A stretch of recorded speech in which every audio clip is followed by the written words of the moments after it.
Fais ça pour te libérer de tes pensées négatives. La technique que je vais te partager, c'est une technique très simple, mais qu'il va falloir prendre l'habitude de développer, de mettre en place, pas dans les moments les plus tragiques, pas dans les moments donnés où tu as le plus de négativité, parce que si c'est le cas, ça va être plus difficile d'activer l'image en question que je m'apprête à te partager, et vraiment de ressentir ce qu'elle crée comme émotion en toi. Idéalement, c'est de développer du coup une image très spécifique qui par contraste va t'apporter énormément de gratitude par rapport à ce que tu as déjà. Parce que les pensées négatives, souvent, ce sont des interprétations de ce qui est sur un aspect pas très fun. Tu vas interpréter, voir les choses d'une manière négative, alors qu'au final, il y a sûrement du négatif, comme peut-être il n'y en a pas, mais même s'il y en a, dans chaque situation négative, il y a toujours du positif. Et parfois même, s'il n'y aurait pas, chose qui est très rare, de négatif, enfin, s'il n'y aurait pas de positif du tout dans une situation négative, ta vie dans son ensemble est forcément positive. Le problème, c'est qu'on en oublie de mettre les choses en perspective, de mettre notre propre vie en perspective. Il y a des gens, ça va être très difficile de mettre en place la perspective que je m'apprête à te partager, même s'ils peuvent le faire à leur échelle, parce qu'en fait, ils ont conscience de certaines choses. Les gens qui vivent des choses les plus dramatiques ont souvent conscience d'autres personnes qui vivent des choses encore plus dramatiques. Donc je vais partager ce que moi je fais. Donc j'ai deux images qui m'ont les plus marqué, donc il y en a une en 2022 et une en 2023.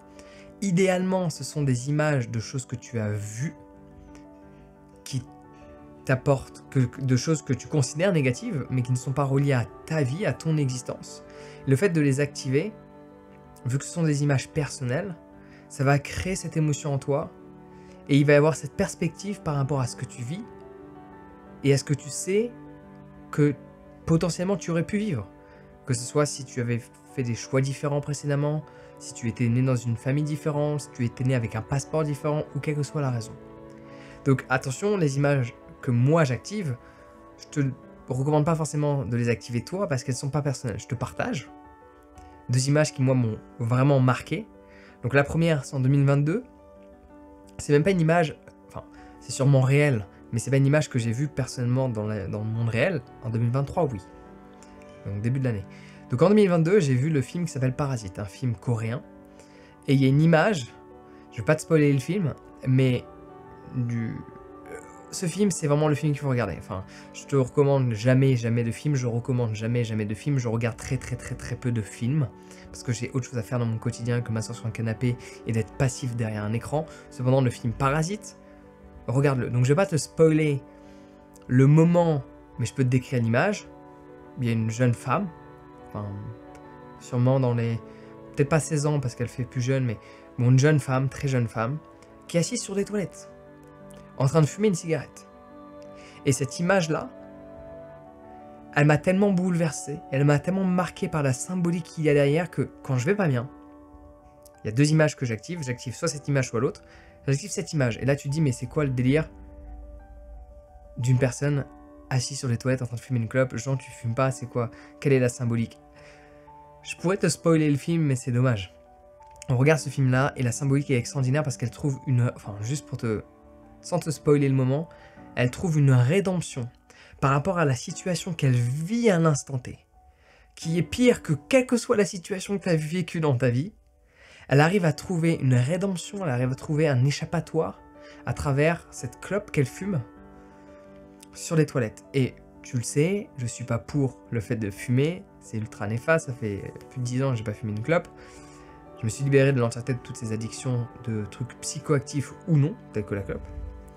Mais l'image que ça dégage chez moi, c'est pas juste qu'elle... Enfin, je veux pas te spoiler le film, mais juste prends en considération que elle vit le pire scénario que tu peux imaginer et tu n'as jamais vécu un truc pareil. Elle est assise sur les toilettes, dans une situation très spécifique que tu ne vivras jamais dans ta vie. Statistiquement, je peux le dire, 100% des gens qui regardent cette vidéo ne vivront jamais ce qu'elle vit. Et elle arrive à, malgré la situation, à prendre plaisir. Et cette image, elle est tellement horrible et tellement belle en même temps que j'ai envie de l'imprimer. Un jour, je vais la faire imprimer, l'image de ce film-là, parce qu'elle m'a bouleversé. Et cette image, quand je l'active, je remets en perspective ce que je vis. Je me dis, mais elle a réussi à trouver une rédemption, une libération. Elle a réussi à trouver quelque chose pour lequel elle est reconnaissante. Dans ce cas de figure-là, moi aussi j'en suis capable. Donc il y a cet angle-là, et il y a l'autre angle qui est, regarde la vie que t'as, Jean, te plains pas. Il y a une autre image qui m'a bouleversé vraiment. C'est en début 2023, j'étais aux Philippines, j'ai passé un mois aux Philippines, donc j'ai fait du Palawan, donc l'île la plus grande en termes de longueur, elle n'est pas très large, mais j'ai fait du centre à tout le nord, El Nido et tout ça. J'ai fait tout le nord de Palawan, et j'ai fait Siargao. Bon, Siargao, j'ai pas trop vu parce que il pleuvait 24 heures sur 24, 7 jours sur 7, donc c'était intéressant. C'est là où il y a eu le typhon, donc tout était détruit. Et à Siargao, alors je l'ai vu à Palawan aussi, mais à Siargao ça m'a d'autant plus blessé, marqué, parce qu'en fait les Philippines, si tu veux, c'est... Je vais dire quelque chose qui est controversé, mais qui est une réalité, et je fais partie des gens qui ont voyagé dans 40 pays, et quand je dis voyager, je fais pas partie des gens qui sont allés 2 jours à la capitale d'un pays. Hein. Tous les pays dans lesquels j'ai été, j'ai passé au grand minimum 4-5 jours, mais ça c'est peut-être pour 5 pays. La plupart, j'ai passé 2 semaines à 6 mois dans l'entièreté de ces pays-là, parce que ça fait des années que je voyage sur le long terme. Et en plus de ça, je suis allé dans les campagnes. C'est un peu comme un touriste qui arrive et qui va à Paris et à Nice et qui dit j'ai vu la France. Toi, tu es là dans ta vie, tu dis non, tu connais pas la France. C'est pas parce que tu es à Paris que tu connais la France, tu connais Paris. C'est un peu mon point de vue que j'ai. Et donc du coup, sur les réseaux sociaux, tu tapes les Philippines, tu vois que des trucs magnifiques. Les Philippines, c'est le paradis. Et là, tu tapes le Qatar, Doha, c'est genre l'enfer. Eh ben, je suis allé dans ces 2 endroits et je peux te garantir une chose. Hein. Les Philippines, c'est beaucoup plus l'enfer que Doha. Hein. C'est beaucoup plus l'enfer que Doha. Donc, le Qatar a une très mauvaise image internationale, alors que je t'assure que les gens vivent bien. Les gens vivent bien, parce que déjà, la plupart des gens qui sont allés là-bas, ils sont allés là-bas par choix. Les Philippines, les gens, ils aimeraient bien partir. Hein. Mais bien sûr, ce que tu vois sur les réseaux, c'est que des plages magnifiques, transparentes. Et moi, ce que j'ai vu là-bas, j'avais déjà vu cette image en Inde, il y a très longtemps, parce que l'Inde est très pauvre, et les Philippines sont beaucoup plus pauvres que ce que tu m'imaginais, et ça m'a... En fait, il y a eu ce mélange de me dire, en 2023, ça existe encore, ce que j'ai vu en Inde il y a 10 ans. 2014-2015, j'ai vu des trucs en Inde, je me dis, ça existe encore en 2023, alors qu'on valorise les Philippines sur Instagram. Donc j'ai vu des enfants, 8-9 ans, j'en ai vu plusieurs, mais il y en a un particulièrement qui m'a bouleversé. C'est un peu comme... Tu vois, en parlant d'un... Allez, une image que j'ai pas activée depuis longtemps, regarde, j'ai la chair de poule qui est en train d'arriver. Je sais pas si tu peux voir, elle est en train d'arriver, la chair de poule. La chair de poule qui est en train d'arriver. Je faisais un bénévolat un peu spécial, parce que j'ai des... Légèrement, mais on faisait de la musique pas pour un achat. Je faisais de la musique pour un orphelinat qui s'appelle sûrement toujours... qui est créé par Sister Lucie. J'ai oublié le nom. C'était à Pune, en tout cas. Bon, dans cet ashram, dans cet orphelinat où en fait ils récupèrent... Bon, en gros, on faisait de la musique. J'ai plus le nom en tête. Bon. Et j'ai cette image de cette petite fille de 8 ans qui est issue des situations les plus dramatiques que tu peux imaginer. Donc en fait, je crois que c'est Maher ou un truc comme ça. J'ai Maher qui me vient en tête. Je sais plus c'est quoi le nom de l'orphelinat. Bon, c'est un orphelinat et on récupère des enfants, pour la plupart, dans la rue. Et ils les récupèrent à différents âges. À 3 ans, ils apprennent à respirer. À 8 ans, ils apprennent à méditer. Et on faisait de la musique pour cet orphelinat. Et je sais que les enfants qui sont là sont issus soit de parents ultra violents, mais rien à voir avec les parents violents que tu peux trouver en France. Hein. Soit des situations les pires que tu n'as même pas envie d'exprimer, à 8 ans. Donc tu veux même pas y penser en fait. Et j'ai cette image de cette petite fille où en fait, ils ont médité, enfin tu sais, ils vivent pas à 2 dans une chambre, hein, c'est 400 dans une chambre. Donc à un moment donné, il y a le mec qui dit aux enfants, bon allez, on se tait parce que on faisait de la musique, etc. Ils sont tous tués. Et ils se sont mis à méditer. Et je me souviens de cette image, cette petite fille de 8 ans, avec sa robe rouge, qui était littéralement à 1,50 m de moi, légèrement sur le côté. Et je pouvais ressentir, à travers sa présence, une paix, je pouvais ressentir un bien-être, mais tellement extraordinaire que ça m'a bouleversé. Et je me souviens encore de cette image que j'ai eue, et elle date d'il y a 10 ans.